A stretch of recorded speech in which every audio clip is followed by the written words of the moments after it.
আমার আল্লাহ পাক রব্বুল আলামিন ডাক দিয়ে বলতেছেন, ও নবী আপনি বলে দিন, কুল ইন্না সলাতি ওয়া নুসুকি ওয়া মাহইয়া ওয়া মামাতি লিল্লাহি রাব্বিল আলামিন। আমার আল্লাহ পাক রব্বুল আলামিন বলতেছেন যে আমার নামাজ, আমার সালাত, আমার কুরবানি, আমার হজ, আমার যাকাত সব কিছু একমাত্র হবে আল্লাহ পাক রব্বুল আলামিনকে খুশি করার জন্য, ঠিক কিনা? আমরা কাকে খুশি করার জন্য ইবাদত করব? আল্লাহকে। আল্লাহকে খুশি করার জন্য যদি দুনিয়ার মায়া ত্যাগ করতে হয়, আল্লাহকে খুশি করার জন্য দুনিয়ার ভালোবাসাকে যদি ত্যাগ করতে হয়, আল্লাহকে খুশি করার জন্য যদি পৃথিবীর মধ্যে সবচাইতে উত্তম ব্যক্তির সাথে যদি দ্বন্দ্ব হয়ে যায়, এর জন্য আমরা প্রস্তুত আছি কি মুসলমান? সম্মানিত হাজিরিন, আল্লাহ পাক রব্বুল আলামিন আমাদেরকে দুনিয়াতে পাঠিয়েছেন। দুনিয়াতে পাঠায় একান্ত হন নাই, আশরাফুল মাখলুকাত, সর্বশ্রেষ্ঠ মাখলুকাত উপাধি নাম দিয়েছেন, এখানেও ক্ষান্ত হন নাই। যেই নবীর জন্য পাগল, যেই নবীর জন্য আসমান পাগল, যেই নবীর জন্য জমিন পাগল, যেই নবীর জন্য আল্লাহর আর ফেরেশতারা পাগল, যেই নবীর জন্য পৃথিবীর সব কিছু পাগল, মাছ গাছপালা যেই নবীর জন্য পাগল, অন্যান্য নবীরাও পাগল, ওই নবীর উম্মত বানিয়ে আমাদেরকে ধন্য করেছেন। যে আল্লাহ পাক রব্বুল আলামিনের কাছে কখনো আমরা আরজি জানাই না যে আল্লাহ আমাদেরকে আখেরি পয়গম্বরের উম্মত বানান, কিন্তু আল্লাহ পাক রব্বুল আলামিন ভালোবেসে মহব্বত করে আল্লাহ পাক রব্বুল আলামিন আমাদেরকে তার উম্মত বানিয়ে ধন্য করেছেন। ওই আল্লাহর প্রতি শুকরিয়া আদায় করা দরকার আছে কি নাই মুসলমান? আল্লাহ রাসূল সাল্লাল্লাহু আলাইহি ওয়াসাল্লাম বলেন, যদি কোনো ব্যক্তি, যদি কোনো আল্লাহর বান্দা দুনিয়াতে আল্লাহর রহমত পাওয়ার পর, আল্লাহর নিয়ামত পাওয়ার পর শুকরিয়া আদায় করে, আমার রাসূল সাল্লাল্লাহু আলাইহি ওয়াসাল্লাম বলেন, যদি কোনো আমার উম্মত একবার শুকরিয়া আদায় করে, আল্লাহর রাসূল সাল্লাল্লাহু আলাইহি ওয়াসাল্লাম বলেন, যেই ফেরেশতারা যখন আল্লাহ পাক রব্বুল আলামিন আরশে আজিমে যখন পৃথিবীতে খলিফা নিযুক্ত করার জন্য, ওয়া ইয ক্বালা রাব্বুকা লিল মালাইকাতি ইন্নী জাইলুন ফিল আরদি খলিফা, আল্লাহু আকবার। যে আল্লাহ পাক রব্বুল আলামিন পৃথিবীতে খলিফা নিযুক্ত করার সময় ফেরেশতাদেরকে তার সংসদ আহ্বান করেছিল, ওই ফেরেশতারা বলেছিল যে আল্লাহ আপনি পৃথিবীতে আর খলিফা নিযুক্ত করেন না, কারণ হলো এর আগে আপনি জিন জাতি পাঠিয়েছিলেন, দেখেছিলেন তারা মারামারি, হানাহানি, খুনাখুনি, সন্ত্রাসী বিবাদে লিপ্ত ছিল। আল্লাহ পাক রব্বুল আলামিনের কাছে আজে জানাই যে ফেরেশতারা একসময় আমাদের বিরোধিতা আচরণ করেছিল যে আল্লাহ আপনি কখনোই আর পৃথিবীতে কোনো খলিফা নিযুক্ত করেন না, কারণ পৃথিবীতে যাওয়ার পর তারা মারামারি, হানাহানি, খুনাখুনিতে ব্যস্ত থাকবে, আপনার ইবাদত করবেন না, আপনার ইবাদত করার জন্য আমরাই রয়েছি। কিন্তু আল্লাহ পাক রব্বুল আলামিন বলেন, ক্বালা লা তা'লামু মা লা তা'লামুন, আল্লাহ পাক রব্বুল আলামিন বলেন যে আমি যা জানি তোমরা তা জানো না। আল্লাহ যা জানেন ফেরেশতারা তা জানে, ফেরেশতারা যা জানে আমরা জানি, কখনোই সম্ভব নয়। সম্মানিত প্রিয় হাজিরিন, এই বিষয়ে একটি কথা মনে হয়ে গেল যে আমরা বিশেষ করে কিছু হুজুর যদি কোনো একটা অপরাধ করে ফেলে, তাহলে বলে থাকি যে এই হুজুর জানে তারপরও মানলো না, এই জন্য আর বেশি পাপ হবে, বলি কি বলে না? বলি তো। সম্মানিত প্রিয় হাজিরিন, আল্লাহর রাসূল সাল্লাল্লাহু আলাইহি ওয়াসাল্লাম বলেন, তালাবুল ইলমি ফারিদাতুন আলা কুল্লি মুসলিম, প্রত্যেক মুসলমান নারীর জন্য আল্লাহর বিধানের জ্ঞান অর্জন করা ফরজ। আল্লাহর রাসূল সাল্লাল্লাহু আলাইহি ওয়াসাল্লাম বলেছেন যে প্রত্যেক মুসলমান নারীর জন্য জ্ঞান আদায় করা, আল্লাহর হুকুম মানা, আল্লাহর কোরআন জানা, আল্লাহর কোরআনের জ্ঞান অর্জন করা ফরজ। সম্মানিত প্রিয় হাজিরিন, একবার চিন্তা করে দেখেন, আল্লাহ রাসূল সাল্লাল্লাহু আলাইহি ওয়াসাল্লাম বলেছেন জ্ঞান অর্জন করা ফরজ, এরপর আল্লাহ পাক রব্বুল আলামিন বলেছেন মানা ফরজ, তাহলে দুটাই কি ফরজ? দুটাই কি ফরজ? যে একটা ফরজ আদায় করলো তাহলে একটা থেকে সে মাপ পাবে কি পাবে না? পাবে। যদি আপনার শরীরে দুইটা রোগ হয়, একটা ক্যান্সার হয়েছে আর একটা হলো আপনার কিডনি নষ্ট হয়ে গেছে, একটা কথার কথা, এখন অপারেশন করে আপনার ক্যান্সার, অপারেশন করে আপনার কিডনিটা ফেলে দেওয়া হয়েছে বা কিডনিটা নতুন ভাবে করা হয়েছে, ঠিক করা হয়েছে। যদি কিডনিটা ঠিক হয়ে যায় তাহলে সেখান থেকে আপনি মুক্তি পাবেন কি পাবেন না? মুক্তি পেয়ে যাবেন। ঠিক অনুরূপ ভাবে কেউ যদি আল্লাহর বিধান জ্ঞান অর্জন করে সে সেটা থেকে মাপ পেয়ে গেল, কিন্তু সেটা মানল না, এজন্য তার গুনাহ হবে, এজন্য তাকে আল্লাহর কাছে জবাবদিহি করতে হবে, কিন্তু জানার জন্য তাকে আর জবাবদিহি করতে হবে না। সম্মানিত প্রিয় হাজিরিন, আল্লাহ পাক রব্বুল আলামিন বলেন যে আমি যা জানি তোমরা তা জানো না। আল্লাহ রাসূল সাল্লাল্লাহু আলাইহি ওয়াসাল্লাম বলেন ওই ফেরেশতারা যারা আমাদের বিরুদ্ধে আচরণ করেছিল, আল্লাহর শুকরিয়া আদায় যখনই কোনো বান্দার মুখ থেকে উচ্চারণ হয়ে যায়, ওই শুকরিয়াটা উচ্চারণ হওয়ার সঙ্গে সঙ্গে আল্লাহর আসমানে যত ফেরেশতা রয়েছে, জমিনে যত ফেরেশতা রয়েছে, জমিনে যত গাছপালা রয়েছে, জমিনে যত পশু পাখি রয়েছে, এক কথায় যত মাখলুকাত রয়েছে, সব মাখলুকাত গুলো আল্লাহর কাছে শুকরিয়া আদায় করে, ও আল্লাহ আপনার ওই বান্দাটা আপনার শুকরিয়া আদায় করেছে, আপনার ওই বান্দাকে মাফ করে দেন, তার জীবনের সকল গুনাহগুলো মাফ করে দেন, তাকে সামনের পথে ইহদিনাস সিরাতাল মুস্তাকিমের পথিক বানাইয়া দেন। জোরে বলুন সুবহানাল্লাহ। তাহলে আমাদের শুকরিয়া আদায় করার দরকার আছে কি নাই? সম্মানিত প্রিয় হাজিরিন, আজকে আমাদের শুকরিয়া আদায় নাই।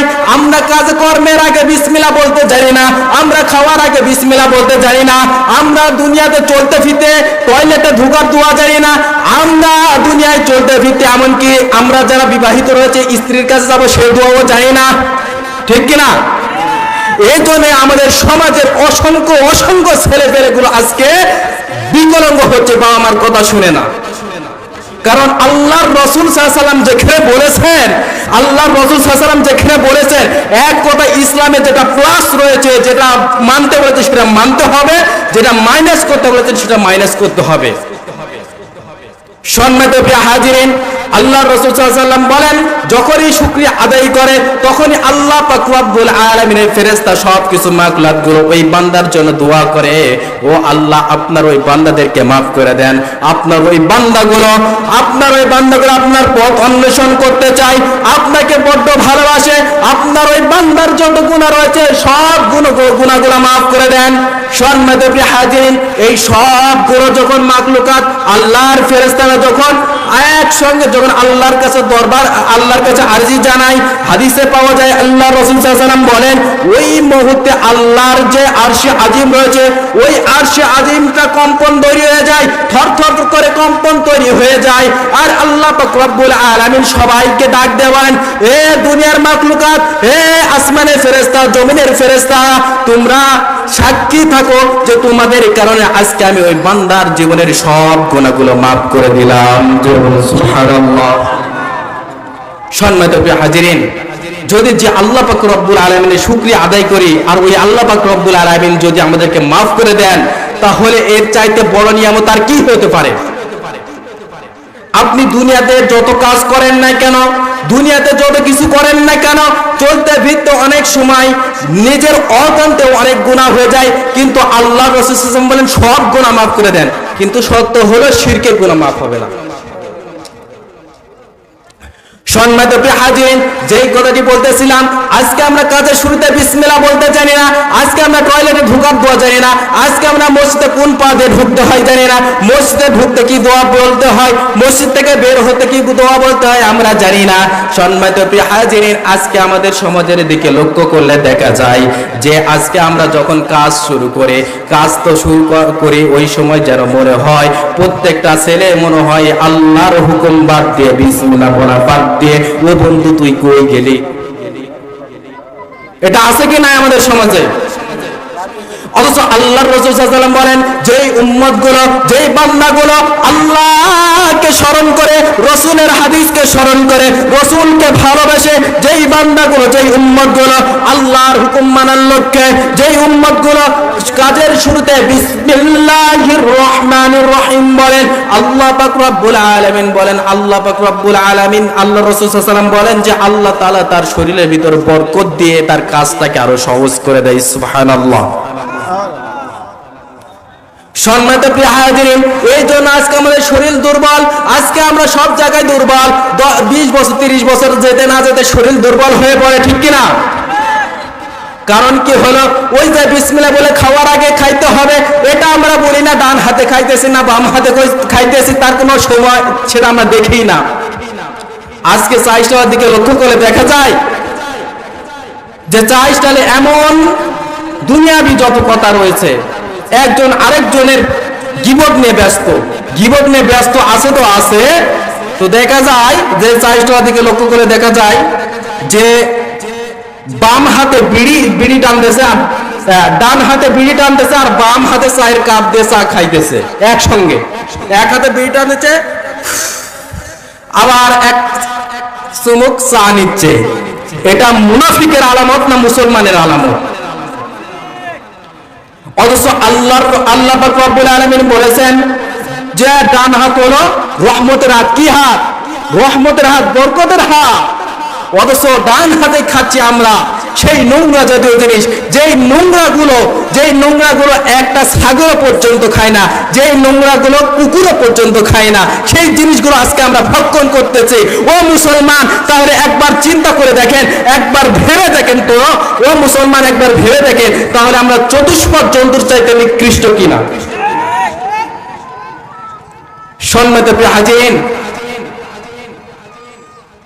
যেগুলোতে তামাক পাতা যেগুলোতে লাগানো হয়েছে সেগুলোকে থেকে আমি দেখেছি, ইউটিউবে সার্চ করে দেখেছি যে একটা বাগানেও কোনো বেড়া নাই, কোনো জাল নাই, কোনো কিছু নাই। ছাগলগুলো ছাগলের মনে চলে যাইতেছে, গরুগুলো গরুর মনে চলে যাইতেছে, সবগুলো কুকুরগুলো কুকুরের মনে চলে যাইতেছে। কিন্তু কেউ একটা যে খাবে, খাওয়া তো দূরের কথা, নিঃশ্বাস পর্যন্ত নিচ্ছে না, নিঃশ্বাস পর্যন্ত নিচ্ছে না। সম্মানিত প্রিয় হাজিরিন, তাহলে চিন্তা করুন, যে জিনিসটা চতুষ্পদ জন্তু খাইতেছে না, সেই জিনিস আপনি আমি মুসলমান হয়ে সেই জিনিসটা কেমনে খাই, তাও আবার বরকতি হাত দিয়ে। সম্মানিত প্রিয় হাজিরিন, আল্লাহ পাক রব্বুল আলামিন, আল্লাহর রাসূল সাল্লাল্লাহু আলাইহি ওয়াসাল্লাম বলেন যে ব্যক্তিগুলো আল্লাহর হুকুম মানার লক্ষ্যে, আল্লাহকে ভালোবেসে হজ যাকাত সালাত যা কিছু রয়েছে সব কিছু হবে একমাত্র আল্লাহর জন্য। কার জন্য হবে? আল্লাহর জন্য।